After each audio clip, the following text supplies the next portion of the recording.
I'm Chris Teigland, and we're making really simple pickles. This process you could apply towards pickling onions, pickling peppers, any vegetables you have in your house that are about to go bad. What I like to do too is like farmers markets. If you get a bunch of vegetables and you made whatever and you have some that are about to go bad, just pickle them. But today, cucumbers.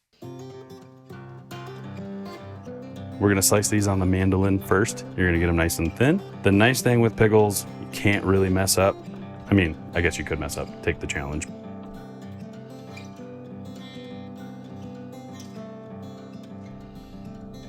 Then we're gonna add some thin shallots, got a little bit of garlic. I love dill pickles. I'm not a huge bread and butter pickle fan. So we're gonna add some fresh dill in there as well. And then this is where you can kind of get creative. So we have black peppercorns, white peppercorns, a couple bay leaves, chili flakes.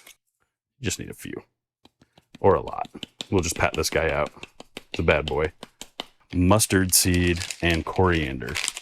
But really any spices you have should do the trick. This is gonna be kind of more of a classic dill pickle. It doesn't get a whole lot easier than this. The one last thing too, you wanna get a little salt in there. You could salt the pickles ahead of time and let them kind of drip out, but this is gonna work perfectly for what we're doing. And then onto our pickling liquid. You don't want it to be too watery, too sugary, too vinegary.